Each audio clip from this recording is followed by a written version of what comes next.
Greetings. This is another edition of the K2 Interviews with Rockstars podcast. K2 Partnering Solutions has been identifying talent in technology for 20 years now, starting out of the UK in 1997.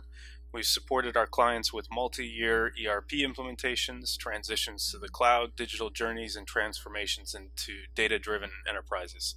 Along the way, we've systematically identified and differentiated tens of thousands of consultants across a wide range of technology and industry-focused discipline. Today, we're speaking with Stepan Pushkarev, data scientist and CTO of Hydrosphere.io.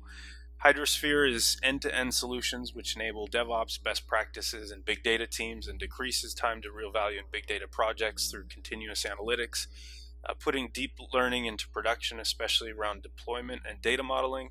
They're helping companies that have invested a lot of money into machine learning and big data, but are stuck between dreams and real value. This means getting proof of concepts into live operations through engineering and DevOps. So, Stepan, welcome. Yeah, thanks so much. Hi, everybody. Great to have you today. Why don't we go ahead and jump in, Stepan? If you can tell us about some recent work you've been doing around clients, around data and analytics, and how this is affecting their business. Yeah, cool. So I want to start with some tech companies, startup companies, and then probably go to enterprise clients. So for major startups who started a few years ago, they started with just utility tools for a particular niche for automating something in sport industry. And actually, the analytics and data science, it basically makes a pivot in their strategy. So they realized that selling analytics or selling some smart features in their applications, this is the real value they could bring in that market. So and this is a tremendous pivot in their perception from the investors angle. So they imagine they want to rise the next round, and they are just utility tool for something. There is not much value in that. Investors don't want to invest into just automation tool. So that's understandable. Yeah. And what we bring, we bring an innovation into some into these routine and routine application, routine systems.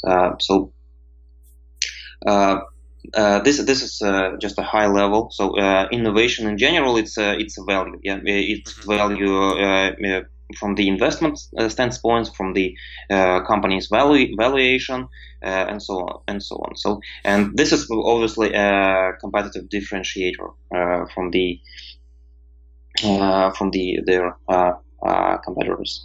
And Can I dig into that a little more? So you said that there's a lot of tech companies that have offered these standard automation tools are making a little bit of a pivot because of opportunity they're seeing in the market and also investor demand, a pivot towards adding more analytics, deep learning functionality into their tools for extra value add to their customers. Is that correct? Yeah. That's true. Just an example, without sharing names. So the company was doing, for example, timesheets automation for small and medium enterprises. Mm-hmm. Clock in, clock out, shifts, and so on. Mm-hmm. Really good niche. There is a real gap in this automation and tooling around that process. But it's not an innovative. It's not innovative. It's just Google Calendar customized, not a Google Calendar, kind of Google Calendar automated and customized for particular industry. It brings value, but if we brainstorm further, how can it really disrupt this industry, and how can it bring the value to the end users? So we could realize that let us optimize these timesheets and all these shifts of workers to make all the processes as optimal as it possible. Yeah. So of course we will use some machine learning, some data science techniques. So it's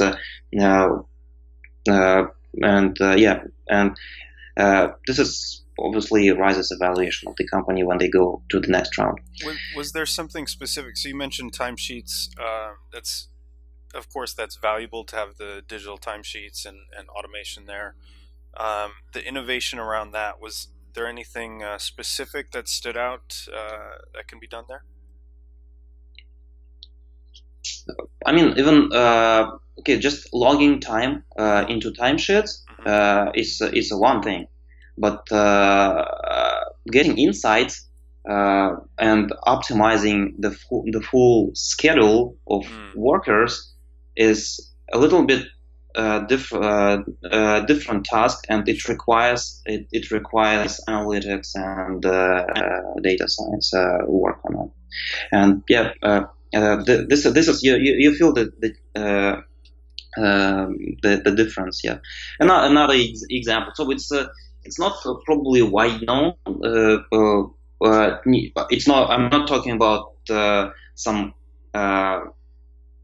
stuff like, okay, we put recommendations system into e-commerce, because I guess the audience is already educated on this type of use cases.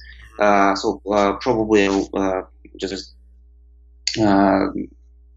I'm choosing from my experience a little bit unique cases. Yeah, that's perfect. Yeah, in the examples of the company was they developed an application for sport teams, also organizing sport teams, logging attendance, some non-profit organizations, classes, so all that,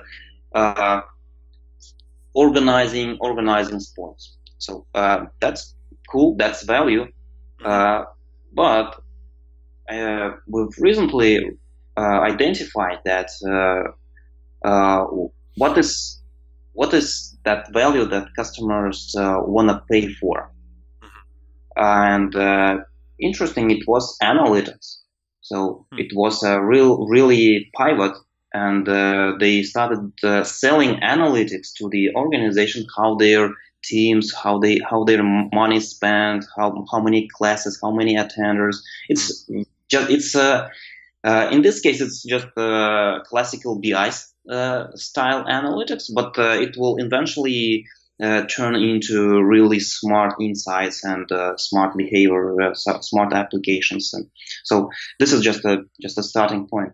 And also, it's changing companies and even tech companies, even startup companies. If we go to enterprises, now let me just step back a little bit with some more examples from tech companies. Of course, there are some classical industries where big data analytics is a core thing they focus on. So and this is just we help ad tech companies, IoT companies. So it's like a classic use cases where you have a lot of data, and all your competitors, they like crunching this data, analyzing it, and building models. and your performance and your revenue directly correlates with quality of the machine learning models and quality of your data science projects you deliver, and the speed of your innovation, speed of your speed of the delivering new changes into production. So these are these are use cases where we didn't invent the particular niche or use case. We just did it right. So we just help it a company, for example, a tech company to deliver the best performing models, the best performing analytics quality into production. So sure. I would say for enterprises, to be honest, enterprises are really slow in that point. Most of the enterprises, okay, of course, there are some exceptions, and from my experience, they are in an early stage of discussing what is the value of big data, how can we buy it, where should we buy, what vendor, and so on and so on. Probably we could just move to the challenges of the in the industry of delivering and companies facing today. But yeah, in general, for enterprises, they have a go and buy nature, mindset. So and of course they start with some well-known use cases. They are being educated by the community. Okay, some fraud detection, recommendation, personalization, and all that stuff, which you could read in any Wikipedia page already, or going by classes and trainings. And the guys like Cloudera, Hortonworks, or any other big and good companies, they will learn you how to with these particular use cases. And of course, there are a lot of consultancies who could just brainwash your product team, your business stakeholders to be data savvy. Sure. And yeah, actually, it's another interesting challenge. I just moved to the. So of course, every business is unique. And of course, there are some blueprints, some best practices from the industry, but it is a big challenge to have, even to hire. Everything starts from the product guys. They brainstorm how to make their product smarter, how to increase revenue, how to and so on and so on. And there are no, or there is a real need in the market to have data savvy, really hands-on product managers, not a high-level project managers who will move tasks from one sprint to another, but yeah, the project managers, the product managers who think in terms of data insights, smart applications, machine learning. They understand what it is. So from the staffing standpoint, and sometimes it's a real bottleneck for enterprises in general. What can you repeat that bottleneck again? You feel like that's the getting the right project managers who understand the technology? Is that the main point, or are we talking back to the direction of big data, or where do you feel like those bottlenecks arise? So the product. So we need a buy-in from the business and the product team. So we couldn't just go and deploy Hadoop. So it's we need to identify the most relevant for the most relevant analytics needs for the company. So and we couldn't do it for the company as a I don't know, as a vendor or as a consultancy. So yeah, it's possible, but the core expertise should be developed in house. I mean, core expertise of data savvy mindset.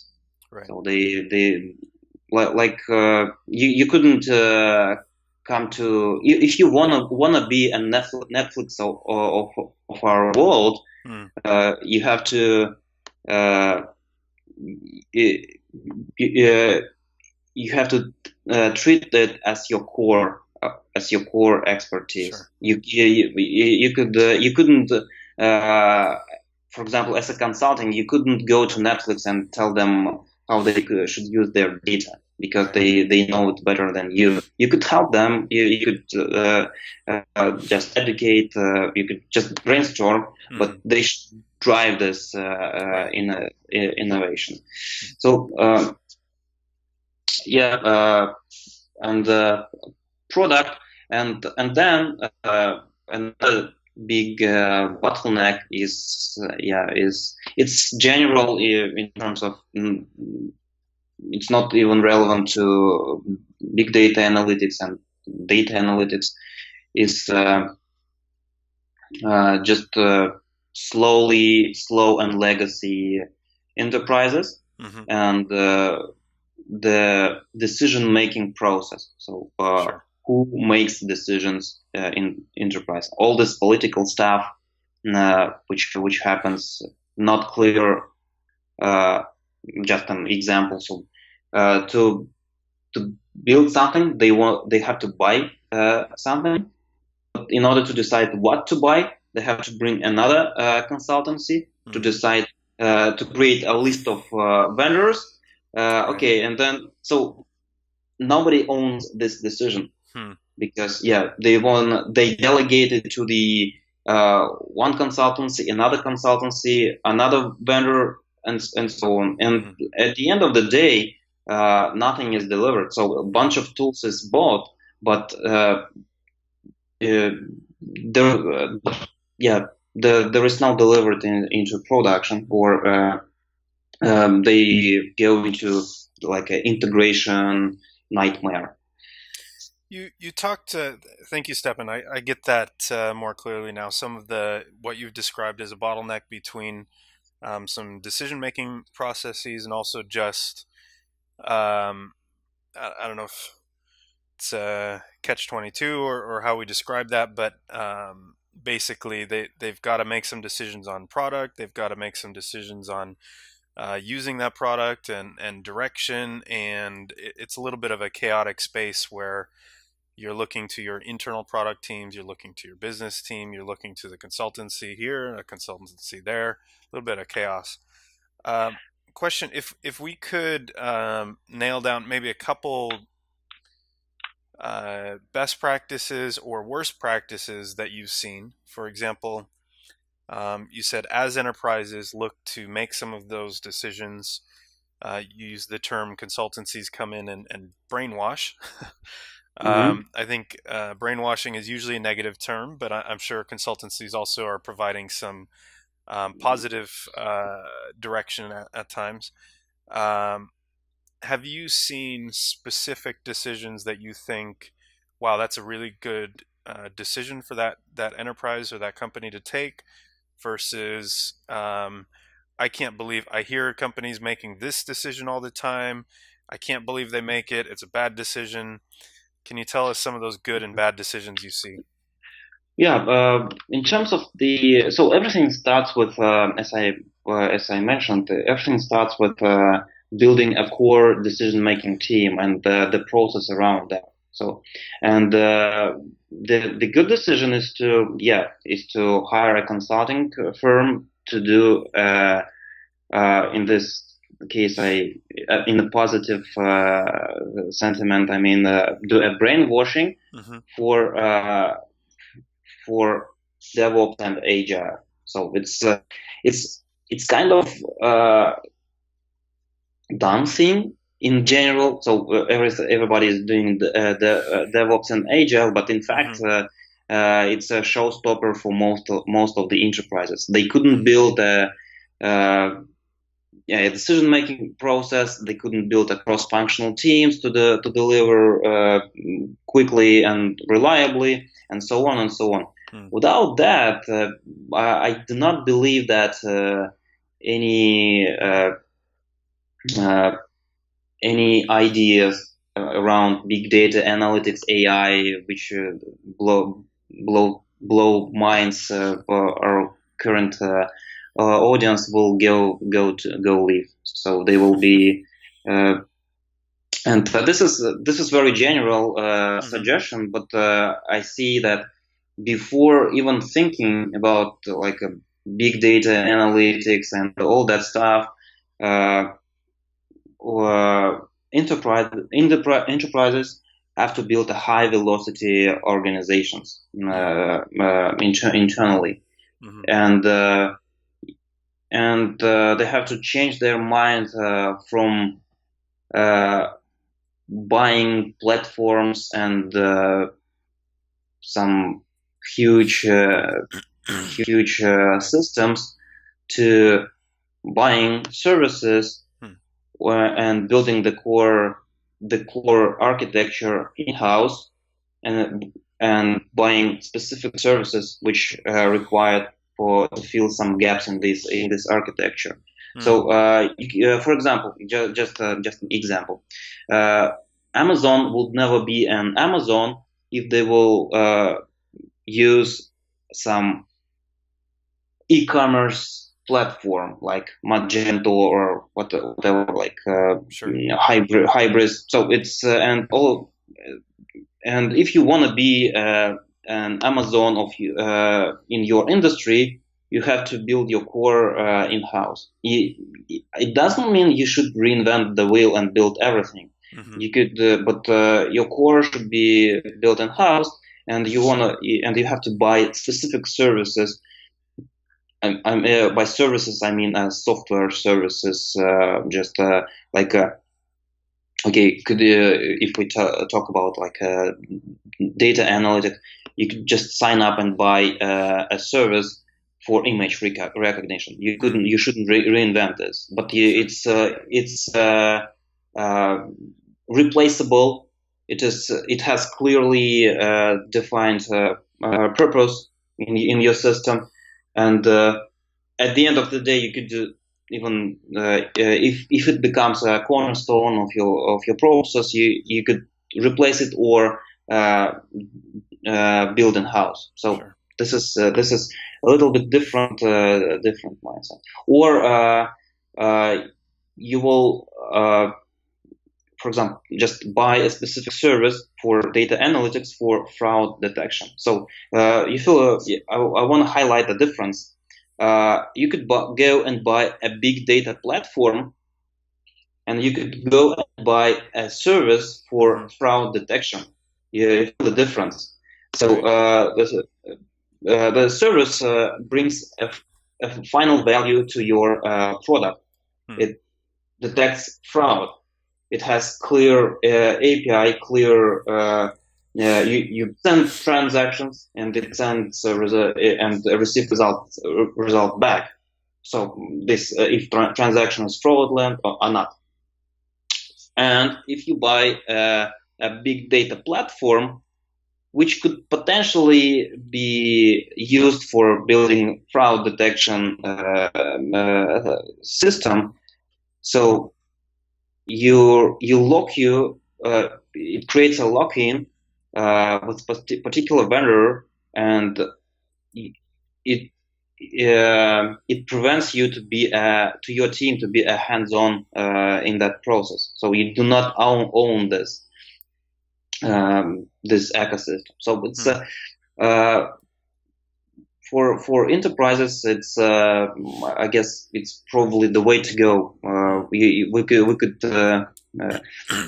for example, there are tools like huge enterprise tools which are they're pretty good. But if you will take a look in long term value, like Informatica, Sure.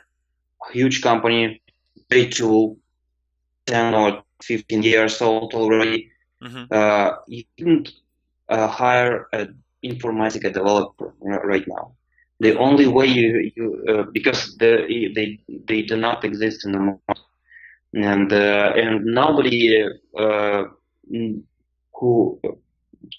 nobody will learn Informatica these days, because if you are a talented engineer, you will likely learn some Apache Spark, Apache Hadoop stuff, or TensorFlow, or what is trending right now. Sure. So and you are locked to use very niche consulting firms to do minor changes in your ETL pipeline if you're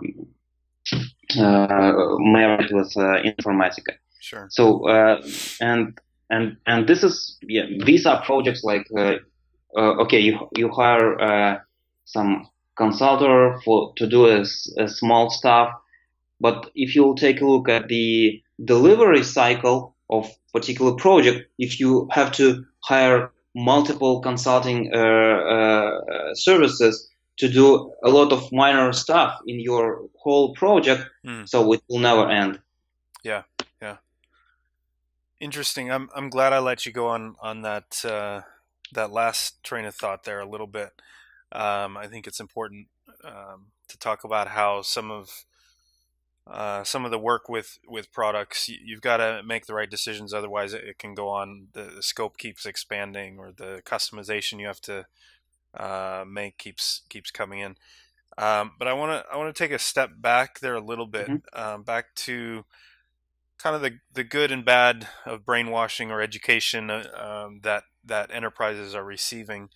I heard two main positives that you feel like when companies can do these, or best practices they should do, and when they do, they can be more successful.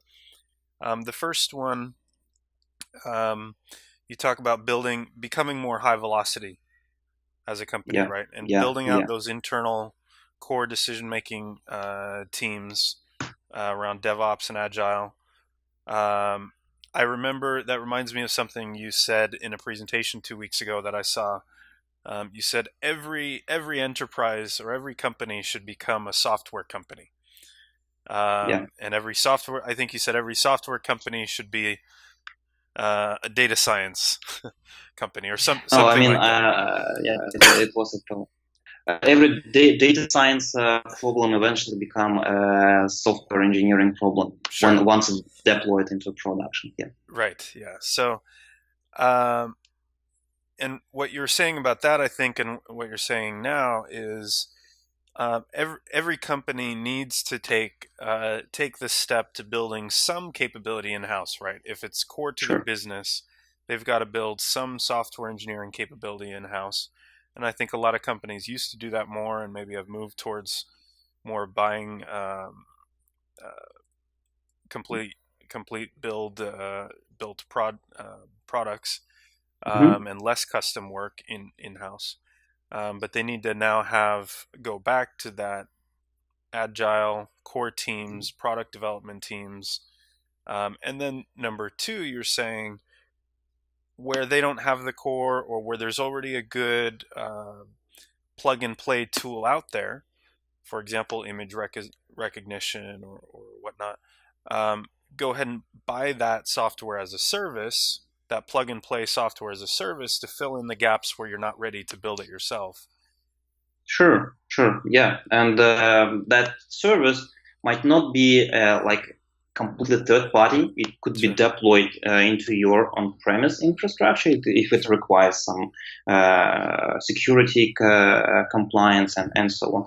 But for you, as a user, it is service which is delivered, which is clear, and that's it. It's not a half-made platform for something. So it's this is my idea, and actually vendors, developers have to develop these complete and self-sustained services, analytic services to sell to enterprises. So this is my idea, and in that way we could we will allow enterprises to make still make decisions, to own a core architecture of their and make this architecture as flexible as possible, and fill the gaps with buying certain services. So it's that's my idea and my suggestion. I haven't seen this in practice, but this is what I'm proposing. Probably somebody will hear me. Good.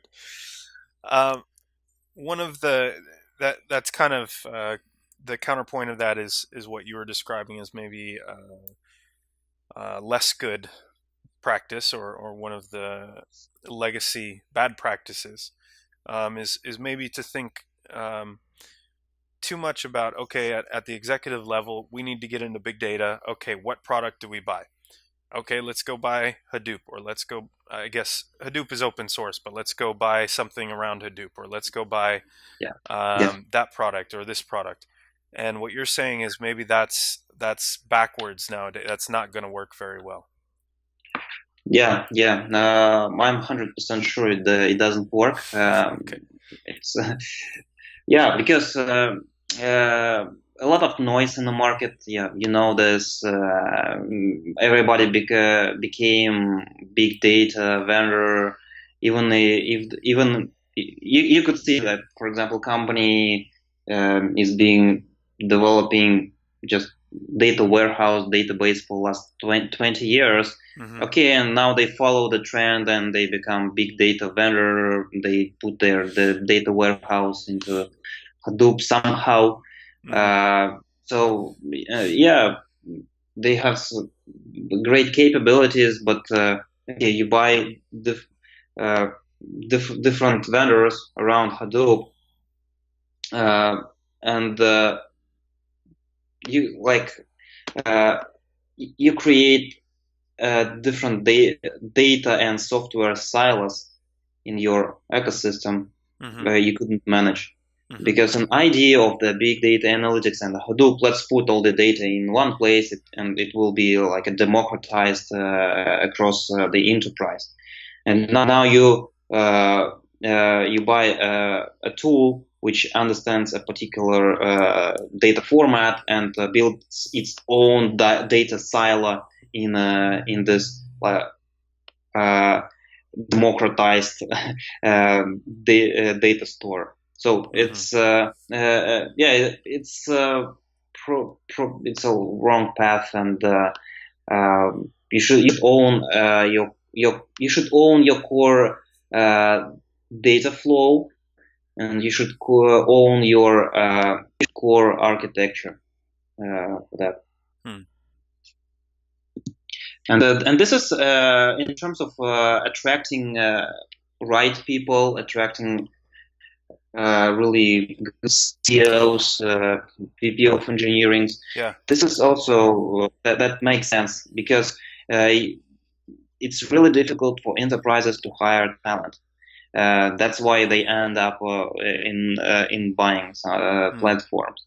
But if you publicly announce that you are you are committed to open source, you want to be then like a Google or Amazon in your particular niche, in your particular vertical. So yeah, and you are investing into core expertise, into talent. You're investing into open source. It will attract the right people to your organization. So yeah, and of course, everything starts from the head. The first step is to hire a good CTO, a good VP of product, and they they have to be motivated working in this for the next big thing. That's good. I heard a couple of reasons in there. You're saying why the product first approach can be negative. One of them being the democratization of data.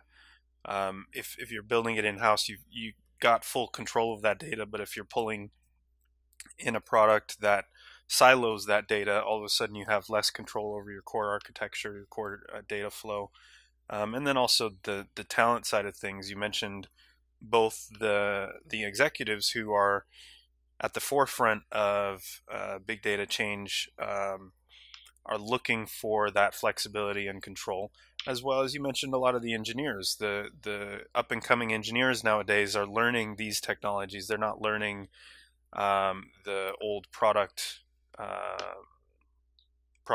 anymore per se. Yeah, and it's not only old products. It might be new products, but Sure. they are all vendor specific products, and you have to learn to work. So right, it's like it's making decisions. You have to you have to be sure that in few years you will be flexible enough to use the next set of technologies as an engineer. So you don't wanna. So like just an example. I know, yeah, Cisco, great company, big company, but I know people who've been working in Cisco for 10 or 15 years and as a network engineers, and right now they couldn't find a job. Yeah, because cloud is commoditized. You don't need too much network engineers, and specifically with Cisco controllers and switches. So you just don't need this, and they already lost their hands-on experience, and they lost the trend in learning new things, working with some obsolete technologies. So it's and it happens all the day. If you never know what's the next thing, and probably following an open source trend and contributing to open source is a right way to stay in a good shape. Sure, that's good. I don't want to say too much after that. I think that's a good almost ending point. But beyond that, if you were to predict one or two major data science or predictive analytics trends, some major innovations, any predictions? Yeah, predictions. It's what I see. So first of all, it will continue expand. It will continue expand because here in Silicon Valley, where we think a little bit in different way, and if you just drive 200 miles away, it will be a completely different story. In Europe, everything just begins. So I just what I'm 100% sure that it will be slowly, but definitely spread out of the world. And yeah, because in Europe and other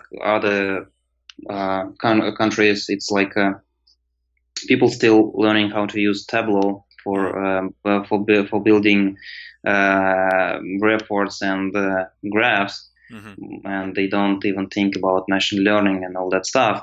So this is just first of all, it's adoption. It will be more and more adopted by enterprises, tech companies, and so on.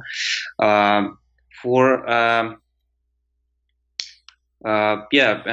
we will. Well, I believe we will help, and we will see some. We will help in this trend by simplifying delivery of the machine learning stuff and analytic stuff into production, because right now it is mostly an offline internal tools. Mm-hmm. So it's used for insights for back office business analysts and so on. Mm-hmm. But the real value I see in smart products,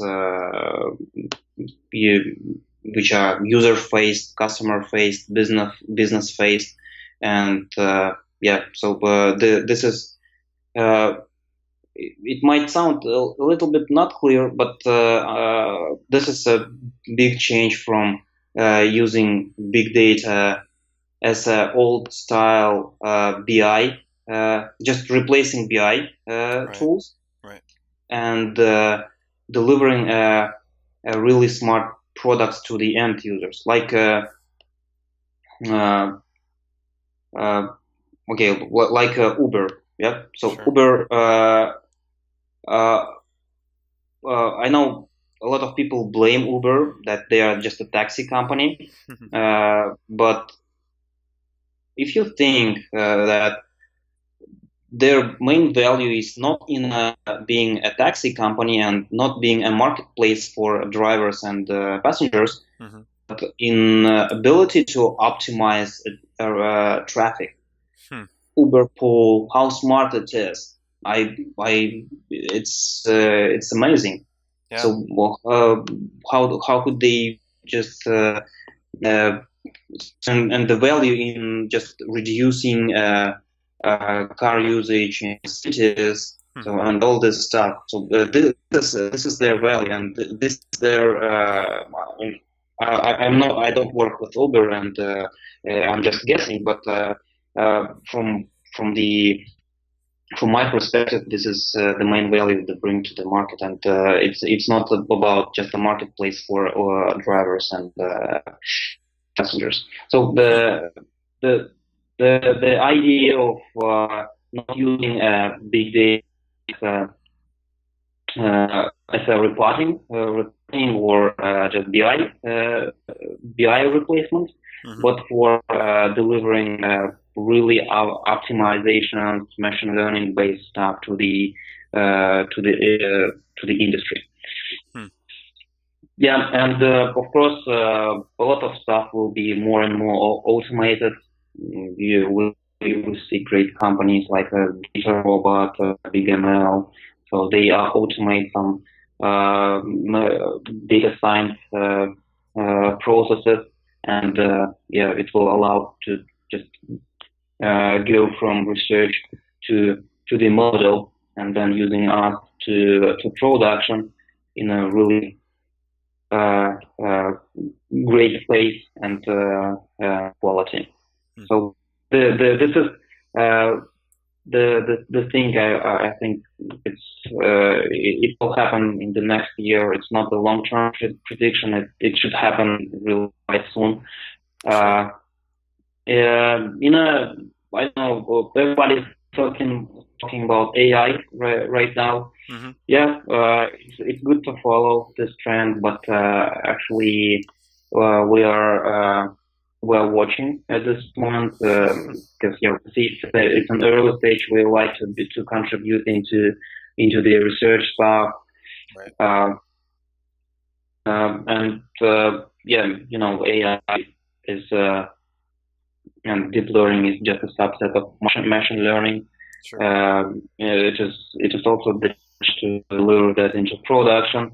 It is challenge to build an AI system, because AI system is not just data science stuff. It's a system, and it's a whole architectural with all the feedback loops and all the self-learning techniques.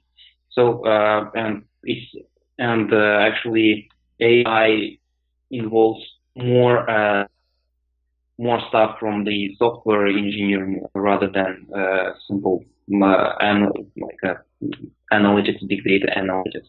So it's because you have to integrate these pieces together to make it really intelligent. It's intelligent as a Right. So this is, of course, this is the past year was a year of AI in a hype, in terms of the hype and all the marketing buzz. Mm-hmm. And of course, in a year or two, it will reach conditions where it could be productionalized and widely used. Well, thank you so much, Stepan, for your predictions and your insights. It's great to have you. Yeah, glad to share my thoughts.